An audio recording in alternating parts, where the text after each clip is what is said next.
Mukunda jewellery first ever factory outlet jubilee hills branch త్వరలో ప్రారంభం. నమస్తే రమగారు. నమస్తే జయ.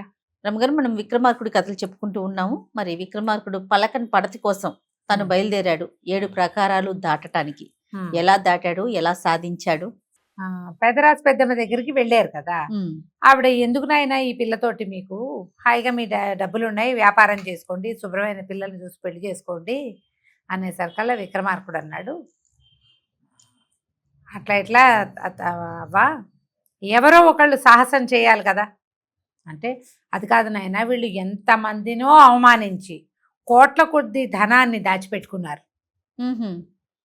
మరి ఇప్పుడు అలాంటి జరిగినప్పుడు ఎవరో ఒకళ్ళు సాహసికులైన వాళ్ళు వీళ్ళ దారి మళ్లించాలి, వీళ్ళ తల వంచాలి, వీళ్ళ కొమ్ములు విరవాలి ఎవరో ఒకళ్ళు అనేసరికల్లా ఆవిడికి సంతోషం వచ్చింది. ఆయన సాహసిగా ఉన్నావు నువ్వు, చాలా మంచిది, సరే ప్రయత్నం చేయమంటే అప్పుడు వీళ్ళు అడిగారు భట్టి విక్రమార్కుడు, ఏమిటి ఈ అమ్మాయి సంగతి, ఎందుకు ఇలాంటి ప్రయత్నం జరుగుతోంది?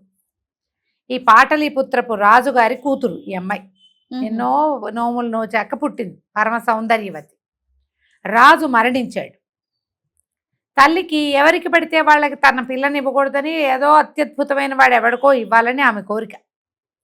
అందుకని ఇలాంటి ఏర్పాటు చేసింది తల్లే కానీ పిల్ల కాదు, తల్లే ఇవన్నీ ఏర్పాటు చేసింది. ఇప్పుడు ఈ ప్రాకారాల సంగతి చెప్తున్నాం, 7 ప్రాకారం అని చెప్తున్నారు కానీ ఇంకా ఉంటాయి లోపలికి వెళ్ళాక, ఇంకో 2, 3 కూడా ఉన్నాయి. ఇది మొదట 1000 హొన్నులు వసూలు చేస్తారు లోపలికి వెళ్ళటానికి. 2వ ద్వారంలో భోజనం పెడతారు, అందులో కొన్ని ఉడికినవి కొన్ని ఉడకనివి ఉంటాయి. భోజనం అంటే విరక్తి పుడుతుంది. 3వ దాంట్లోకి వెళ్ళంగానే 3 బొమ్మలు వస్తాయి, రోబోలు. ఒకటి ఒక ముక్కాలి పీట మీద అదిమి కూర్చోబెడుతుంది, ఒకటి 2 చేతులు పట్టేసుకుంటుంది, 3వ బొమ్మ గుండు గీస్తుంది. ఈ బొమ్మలకు అందకుండా తప్పించుకుంటే కనుక 4వ ప్రాకారంలో ఓ కోతి, 4వ ప్రాకారంలో 2 మల్లులు ఉంటారు, మల్ల యుద్ధం చేసేవాళ్ళు, వాళ్ళని ఓడించాలి. తర్వాత ప్రాకారంలో ఓ కోతి ఉంటుంది, పెద్ద నల్లటి కోతి, దాన్ని తప్పించుకోవాలి. తర్వాత ప్రాకారంలో ఓ పులి, ఆ తర్వాత ప్రాకారంలో ఒక ఏనుగు, ఆ తర్వాత ఒక పాడుబడ్డ బావి, బురదలతోటి నిండి ఉంటాయి. ఆ బురదలోంచి వెళ్ళాలి. బురదలోంచి అవతలకి వెళ్ళాక తర్వాత ప్రాకారంలో ఒక తాడు, ఒక నత్తగుళ్ళతో నీళ్లు పెడతారు. నత్తగుళ్ళలో ఎంత ఉంటాయి నీళ్లు, ఆ నీళ్లతోటి ఈ ఒంటిని ఈ తాటి దాంతో కాళ్ళు తుడుచుకోవాలి. బురదలో నడిచి వెళ్ళాడు కదా, ఎటా కడుక్కోవాలి, కానీ నత్తగుళ్ళలో నీళ్ళు అయిపోకూడదు. ఇంత నత్తగుళ్ళు ఉంటుంది, బాగుంది కదా. అది దాటాక ఒక చిమ్మ చీకటిలో ఒక మందిరం ఉంటుంది. ఆ మందిరం అంతా స్తంభాలే, చీకటి, స్తంభాలు దాటి వెళ్ళాలి, లేదా స్తంభాల్లో చిక్కుకుపోతారు. చూసుకోకుండా వెళ్ళారంటే ఇరుక్కుపోవటమే.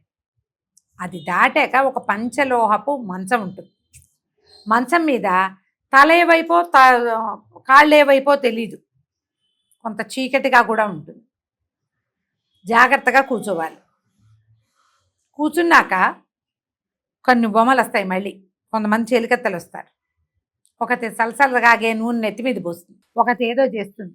వీళ్ళంతా సేవిస్తారు, వ్యామోహ పెడతారు. ఆడపిల్లలు వ్యామోహంలో తప్పించుకుంటేనే వెళ్ళినట్టు, లేదా వాళ్ళు ఏం చేస్తారు, గుండు గీసేసి ఎర్రవి తెల్లవి పచ్చవి సున్నబొట్లు పెట్టేస్తారు. ఆ అవమానపడకూడదు, వ్యామోహపడకూడదు. ఇది దాటాకే అంతఃపురంలోకి ప్రవేశం.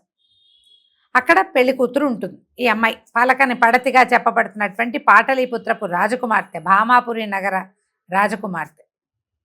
ఆమె నోరు తెరిచి చచ్చిన మాట్లాడుతుంది. ఆమెతో ఏదైనా మాట్లాడిస్తేనే పెళ్ళి. ఇవన్నీ దాటుకుని వెళ్ళాక ఆమె ఏం మాట్లాడలేదు, ఇంకో బొమ్మలా కూర్చుంది. తెల్లారిపోయింది, మాట్లాడలేదు, వెళ్ళిపోవటమే. బాగుంది, ఇది లెక్క. ఇట్లా ఎందుకు చేశారంటే వీళ్ళు ఏంటంటే బాగా సమర్థుడైన వాడికే ఇవ్వాలి, లేకపోతే వాడు రాజ్యాన్ని కబళించేస్తాడు. ఈమెను పెళ్లి చేసుకుని కూడా ఇంకో ఎవరినో 5-6 తెస్తాడు. ఈమె 2వ పెళ్ళాం, 3వ పెళ్ళాం, 5వ పెళ్ళాం అవుతుంది. రాజ్యం వాడి పాలైపోతుంది. అందుకనే తల్లి ఇలాంటిది పెట్టింది. క్రమంగా ఇందులో డబ్బు సంపాదించవచ్చు, ఉత్సాహం, మజా కూడా వస్తుంది, సరదా వస్తుంది. దాంతో వాళ్ళంతా దీనికి అలవాటు పడ్డారు. కోట్ల కొద్ది ధనాన్ని దాచింది ఆమె.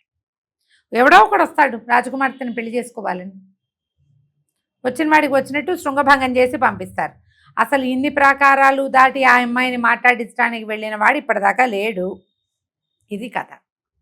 సరే, భట్టి విక్రమార్కుడు ఇద్దరు వెళ్ళడానికి నిశ్చయించుకున్నారు. విక్రమార్కుడికి ఇద్దరు వెళ్ళొచ్చుగా, లోపలికి సహాయకుడు వెళ్ళొచ్చు. బేతాళుడు సర్వదా వీళ్ళ వెనకాలే ఉంటాడు. సరిపోయింది. కావాలంటే రెండో వాడు సాయం చేయొచ్చు అనమాట. ఇది లెక్క పెట్టుకున్నారు. లోపలికి వెళ్ళారు.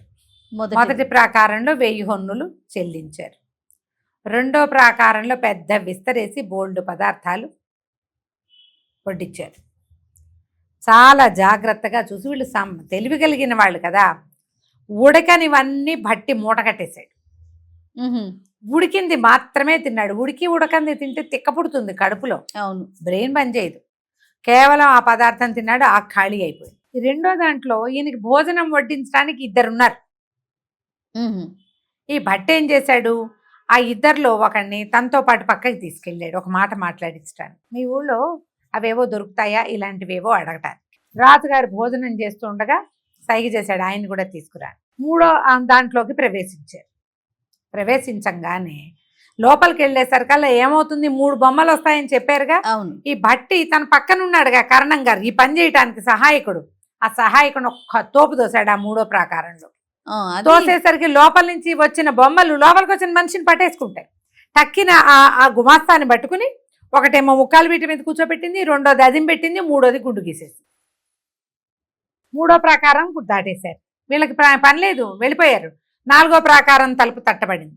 తలుపు తీసేసరికల్లా భట్టి విక్రమార్కుడు ఇంకొక గుమాస్తాని చేత్తో పుచ్చుకొచ్చాడు. పట్టుకున్నాడు చేత్తోటి. బలంగా గుంజి ఇతన్ని 4వ ప్రాకారం లోపలికి నెట్టేశారు. ఆ లోపల 2 మల్లులు ఉన్నారు. మల్లులు లోపలికి ఎవడొస్తే వాడిని చిత్తకొట్టేయాలి. ఓకే. ఆ గుమాస్తా గారు దెబ్బలు తింటున్నాడు. రాజు విక్రమార్కుడు భట్టి ప్రాకారం దాటి లోపలికి వెళ్ళిపోయారు. 5వ ప్రాకారంలోకి వెళ్ళేసరికల్లా ఒక పెద్ద బ్రహ్మాండమైన నల్లటి కోతి హడలు పుట్టేలాగా. భట్టి ఏం చేశాడు, తన చేతిలో ఉడకని పదార్థాలు ఏం చేశాడు, కొన్ని అందులో పళ్ళు ఉన్నాయి, రకరకాలు ఉన్నాయి, నిమ్మకాయలు ఉన్నాయి, అవన్నీ తినడానికి పెట్టారు. వీళ్ళు దాచేసుకున్నారు అవన్నీ. ఆ ఉడకని పళ్ళని వాటిని ఎత్తి కోతి చేతిలో పెట్టాక అతనికి తెలిసింది అది కోతి కాదు, కోతిలాగా ఉన్న బొమ్మ మాత్రమే. ఓహో. దాన్ని చూసేసరికి హడలు పుడుతుంది. ఏం లేదు అక్కడ. దాటేశారు, కోతిని వదిలిపెట్టేశారు. దాటేసి ఇట్లా దూకుతున్నట్టుగా ఒక పులి నిలబడి ఉంది. ఇది కూడా బొమ్మే ప్రభు అన్నాడు. ఎంత సహజంగా ఉందంటే అది నిజంగా ఉన్నట్టుగా, నిజంగా పూలున్నట్టే హడలు పుట్టేలాగా. వెనకాల ఒక భయానకమైన వాతావరణం కనిపించేలాంటి ఒక తెర కూడా ఉంది. ఉలిక్కి పడతారు. ఆ బొమ్మని తోయటానికి మనుషులు ఉన్నారు అక్కడ. కానీ మీదకి కానీ ఆ బొమ్మను చూసి భయపడిన వాడి మీదకి తోస్తారు. అది బొమ్మని గ్రహించి నడిచి వెళ్ళిపోయిన వాడిని వాళ్ళు ఏం చేస్తారు, ఏం లేదు, బొమ్మను దాటేశారు. తర్వాత దాంట్లో పెద్ద ఏనుగుంది. అది ఇట్లా తొండమెత్తి కాలెత్తి దూకుతా అన్నట్టుగా ఉంది. అది కూడా బొమ్మే, సహజమైన ఏనుగులాగా కనపడుతుంది. వీళ్ళు దాని జోలికి కూడా వెళ్ళాల. బొమ్మను చూసి దాటేశారు. దాటేస్తే ఒక పాడుపడ్డ బావి. ఎలా వెళ్ళాలి అన్నాడు. బేతాళుడు దాటించేస్తాడు, ఏం పర్వాలేదు అని చెప్తే బేతాళుడు ఏం చేశాడు, ఇద్దరిని లేవదీసి బావిని దాటించి అవతలకి దింపేశాడు. అవతల తలుపు కూడా తెరవబడింది. మనుషులు దాటి వస్తే తెరుచుకుపోతుంది తలుపు. తెరవబడేసరికల్లా అంత బురద. విక్రమార్కుడు ఏం చేద్దాం, బేతాళుడేమో నన్ను తీసుకెళ్తాడు, మీరేమో నడిచిరండి. విక్రమార్కుడు నడిచి వెళ్ళాడు. మనిషి అడుగులు పడ్డాయి. వాళ్ళ గుర్తది అదేలే, బురదంటింది కాళ్ళ నిండా. అవతలకు వెళ్ళేసరికి అక్కడ నత్తగుళ్ళతో నీళ్లు, ఒక తాటి పట్టె ఉన్నాయి, తాటి తాడు ఉన్నాయి. అంటే మన ఏమంటారు దాన్ని, కంబార్ తాడు అంటారు మన వైపు. ఒక రకమైన తాటి నారతోటి అల్లుతారు. కొబ్బరి తాడు లాగానే ఉంటుంది తాటి తాడు. బట్ అన్నాడు, మీరు కదలకుండా నుంచోండి అని చెప్పి ఆ తాటి తాడుని ఈ నత్తగుళ్ళలో నీళ్లతోటి ఇట్లా ఇట్లా ఇట్లా తడిపి దాంతో పాదాలు తుడిచేశాడు శుభ్రంగా. మట్టి అడుగు ఆ తర్వాత వచ్చిన మందిరంలో పడకూడదనమాట. ఓహో. మట్టి మొత్తం బట్టి ఏం చేశాడు, ఆ నీళ్లు పోసి కడగల, ఆ తాటి దాంతోటే తుడిచేసాడు. తుడిచేశాడు. కాళ్ళు తుడిచేసుకున్నారు. తుడుచుకున్నాక మందిరంలోకి ప్రవేశించేసరికి చిమ్మ చీకటి. చెయ్యి ఇట్లా ఆనిస్తే స్తంభాలు తగులుతాయి. ఎట్లా వెళ్ళాలి? అక్కడ లైట్ వేయకూడదు. అయితే ఏమన్నాడు, నేను భ్రమరంగా మారిపోతా, భేతాళుడు నన్ను తీసుకెళ్తాడు, గుయ్ అని శబ్దం చేస్తుంది. ఆ శబ్దాన్ని ఫాలో అయ్యి రండి మీరు. అబ్బా బాగుందిగా ఐడియా. బాగుంది. అక్కడి నుంచి భేతాళుడు తన స్వరూపంలో భట్టిని తన మీద పెట్టుకుని తీసుకెళ్ళాడు. స్తంభాలు దాటుకుంటూ వాడు వెళ్ళగలడు. వాడి చీకట్లో కళ్ళు కనపడతాయి, మనుషులకు కనపడవు కదా. అవును. వాడు ఏ స్తంభాల మధ్యలోంచి భేతాళుడు దాటాడో, భేతాళుడు వెనకాల నుంచుంటే విక్రమార్కుడు కనపడ్డు. భేతాళుడు అంతవాడు.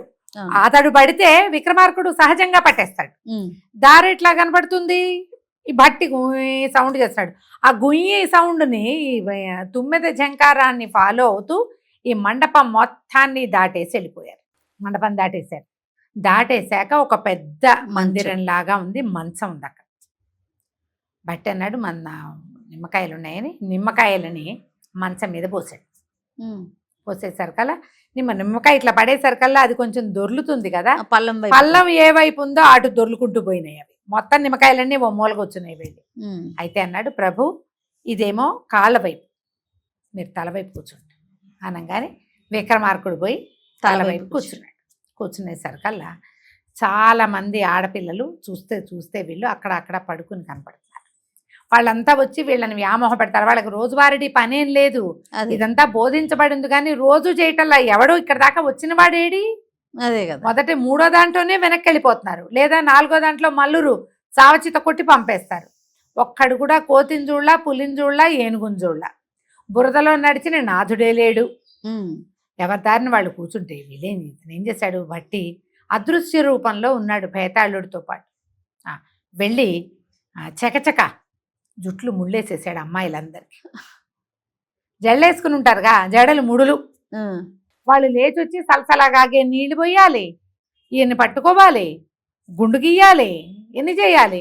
అమ్మాయిలందరూ ఇదెవడో వచ్చి కూర్చున్నాడని లేవబోయేసరికి ఇంకేముంది, జళ్ళు పట్టుకుని ఎవరి దారిని వాళ్ళు ఒకళ్ళనొకళ్ళు ఢీకొని కేవుమని కేకలు పెట్టుకుంటూ హడావిడైపోయింది. వాళ్ళకి అర్థం కాల. మంచం మీద ఒక అతను కూర్చుని ఉన్నాడు, అజాన్బాహువుగా కనిపిస్తున్నాడు, నగా నాణ్యం కనిపిస్తోంది. అమ్మాయిలు పరీక్ష అయిపోయినట్టేనా, పదండి రాజకుమార్తెని తీసుకురండి అన్నాడు. వీళ్ళంతా జళ్ళు ముళ్ళు విప్పుకోవటంలోనే సమయం గడిచిపోయింది. మంచం మీద కూర్చున్నాడు. కూర్చున్నాగానే అమ్మాయిలు లేచి రావాలి, వాళ్ళు వచ్చే లోపలే జుట్లు ముళ్ళేయబడ్డాయి. ఇంకేం చేస్తారు, సరే పరిగెత్తుకుంటూ లోపలికి వెళ్ళారు. లోపలికి వెళ్ళి రాణిగారికి చెప్పారు, ఇట్లా ఎవరో మానవులు వచ్చారు, ఎవరో పురుషులు చాలా గట్టివాళ్ళుగా ఉన్నారు, తలాపినే కూర్చున్నాడు, మంచి ఎత్తరి అతను, ఆజాన్బాహువుగా ఉన్నాడు, వీళ్ళ సంగతి చూడాలి. రాజకుమార్తెను తీసుకోమని హుంకరించాడు. రాజకుమార్తెను తీసుకోవాలంటే ఈ అమృతవాహిని రాజకుమార్తె రాణిగారు, ఆమె తల్లి అమృతమోహిని అని పేరు ఉంటుంది, అమృతవాహిని కూడా ఉంటుంది. ఈ అమృతవాహిని ఏం చేసింది, అప్పుడే ఎందుకు రాజకుమార్తెను పంపటము, ఎవరినైనా పంపిద్దామని దీపాలన సాగి అని ఉంటుంది, దీపాలు పెట్టడానికి ఒక అమ్మాయి ఉంటుంది.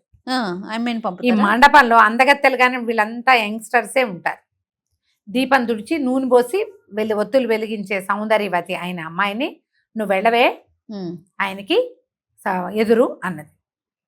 రాజకుమార్తె బదులు ఇంచుమించుగా అలాంటి వేషధారణలోనే ఉన్న ఈ అమ్మాయి ఎదురొచ్చింది. ఈ భట్టికి రాజుకి ఏమనుమానం వచ్చింది, విక్రమార్కుడికి ఇన్ని రోజుల నుంచి ఇన్ని రకాల ప్రయత్నాలు ఉన్నాయి, ఇంతకాలం నుంచి ఆ అమ్మాయిని పరపురుషుడి కంటపడకుండా ఉంచారు. ఈ పరీక్షలు అయిపోయిన చిటుకుని పంపించేస్తారా, ఎవరినైనా సహాయకురాల్ని పంపుతున్నారా, అర్థమైపోయింది అనేసరికల్లా భేతాళుడిని అడిగారు, ఈ అమ్మాయి సహాయకురాలా, ఈమె రాజకుమార్తె. ఈయనకి ఆమెను చూడంగానే వ్యామోహం కలగటల్లా, అందగతిగా కనపడుతోంది. సాటి రాకుమార్తెను చూస్తే అంటే ఈయన క్షత్రియుడు, ఒక ఫీలింగ్ రావాలి, అది రాలా. అందుకని అడిగేసరికల్లా ఈయన అన్నాడు, ఓ పని చేద్దాం, దీపం పట్టుకుని వస్తుంది కదా, ఈ దీపంలోంచి ఒత్తిని కిందకి లాగేస్తా, ఒత్తి ఎగసని దోసుకోవాలి. ఇప్పుడు మనం దీపం పట్టుకొస్తున్నాము, దీపంలో ఒత్తి జారిపోయింది, ఏం చేస్తాము, దీపం ఎగసని దోస్తాం కదా, ఆమె ఎగసన దోసి ఆ చేతిని వస్త్రానికి తుడుచుకుంటే రాజకుమార్తె, తలకి రాసుకుంటే పని మనిషి, గుర్తుపెట్టుకోండి అన్నాడు. సరే ఆ అమ్మాయి దీపం ఇట్లా పట్టుకుని వస్తుంటే ఈ భేతాళుడు ఏం చేశాడు, అదృశ్య రూపంలో వెళ్ళి ఒత్తిని వెనక్కి లాగేశాడు. ఇంత జాజ్వల్యమానంగా వెలుగుతున్న ఒత్తి వెనక్కి కిందికి జారిపోయింది. వచ్చింది. ఈ అమ్మాయి ఏం చేసింది, చటుక్కుని మళ్ళీ ఎగసం దోసుకోవాలి, చీకటిగా ఉందిగా, ఎగసం దోసి ఆ చెయ్యి టైట్ నెత్తి మీద రాసుకుంది. ఈ పని చేసే వాళ్ళకి ఆ అలవాటు ఉంటుంది. రాజకుమార్తె అయితే ఏ నూనె పడితే ఆ నూనె నెత్తికి రాసుకుంటుందా? రాసుకోదు. ఏదైనా ఖర్చీఫో ఏదో పక్కన ఉండే ఒక వస్త్రానికి తుడుచుకుంటుంది. తొడవల తలకి రాయంగానే రాజుకు అర్థమైంది. ఏమన్నాడు, కుమారి కాదు, ఆ రాకుమార్తె కదా, అమ్మాయి దీపాలు పెట్టే అమ్మాయి లాగా ఉన్నావు, నువ్వెందుకు వచ్చావు, నువ్వు అట్లా ఎదురు రావద్దు, నాకు రాజకుమార్తె అని పిలుచుకురా అనగానే ఆ సిగ్గుపడింది, గుర్తుపెట్టేశాడు. మళ్ళీ గబగబా వెనక్కి వెళ్ళి రాణిగారికి చెప్పి, ఈ వెనక్కి వెళ్ళిన దీపాలమ్మాయి చెప్పింది, ఇంత సామాన్యుడు కాదు, రాజకుమార్తెను తెమ్మంటున్నాడు అని. సరే ఈవిడేమనుకుంది అమృతవాహిని, ఓహో ఇలా కాదని వంటలు చేసే అమ్మాయి ఉంటుంది, వడ్డం చేస్తుంది. ఆ వడ్డం చేసే పిల్ల అందగత్తెగా ఉన్న పిల్లని పిలిచి బంగారు పళ్ళెంలో భోజనం వడ్డించుకుని నెత్తిని పుచ్చుకుని తీసుకెళ్ళు అన్నది. ఈ అమ్మాయి చక్క అలంకారం చేసుకుని పళ్ళెం పుచ్చుకుని వచ్చింది భోజనం వడ్డించడానికి. వచ్చేసరికల్లా రాజు అడిగాడు, ఈమె అసలైందేనంటావా అంటే, నేతి గిన్నె పడేస్తాను, కొత్త నేతి గిన్నె తేవడానికి వెళ్ళిందా రాకుమార్తె, అదే కింద పడిన నేతిని ఎత్తిందా, వంటలు చేసేదో వడ్డం చేసేదో అమ్మాయి, అంతే. అక్కడి నుంచి భేతాళ్ళు ఒక తోపు తోసాడు. తోయంగానే ఆమె చేతిలో నేతి గిన్నె పుచ్చుకొస్తోందిగా, పాత్ర పట్టుకుంది, మేము బంగారు కంచము నేతి గిన్నె పడంగానే అయ్యో నెయ్యి పడిపోయిందని తబుక్కని ఏం చేసింది, కింద నుంచి తీసి గిన్నెలో వేడిపోయింది. రాజుకు తెలిసిపోయింది. ఏమన్నాడు, ఏమైతే వంటలు రంగసాని, నిన్ను చూడ్డానిక ఇంత దూరం వచ్చింది, ఇంత శ్రమ పడింది, నీవు పోయి రాజకుమార్తెను తీసుకురావాలి, ఇంకొకరు వేరే వాళ్ళు ప్రవేశిస్తే మర్యాదగా ఉండదన్నాడు. పరిగెత్తుకుంటూ పోయింది వంటలమ్మాయి. మహారాణి ఇలా జరిగింది, ఆయన ఒప్పుకోవటం లేదు అనగానే సరే చూసింది. ఈయన ఆవిడ ముందే చూసింది, ఈయన నవమన్మధాకారుడుగా ఉన్నాడు, వివాహయోగ్యుడో కాదో ఈయన పంపించేసేయాలా, ఏం చేయాలని ఆలోచిస్తున్నారు.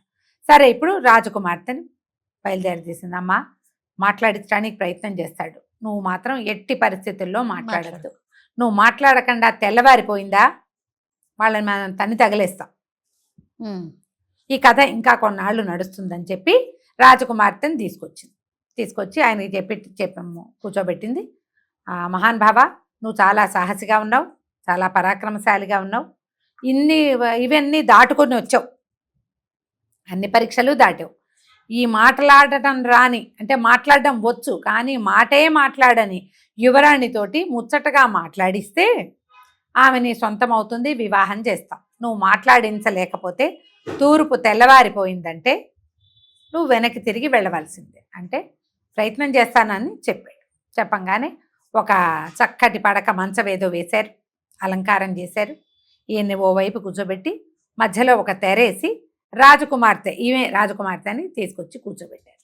కూర్చోబెట్టగానే విక్రమార్కుడు ఏమన్నాడు, ఏం చేశాడు, మధ్యలో తెరేసుంది, రాజకుమార్తెని చూశాడా చూడలేదా, ఆమెను మాట్లాడిచ్చాడా, ఆమె ఏం మాట్లాడింది, ఆమెను మాట్లాడించడానికి విక్రమార్కుడు చేసినటువంటి ప్రయత్నం ఏమిటి, వచ్చే భాగంలో చూద్దాం. తప్పకుండా రమ్య గారు. నమస్తే. నమస్తే జయ.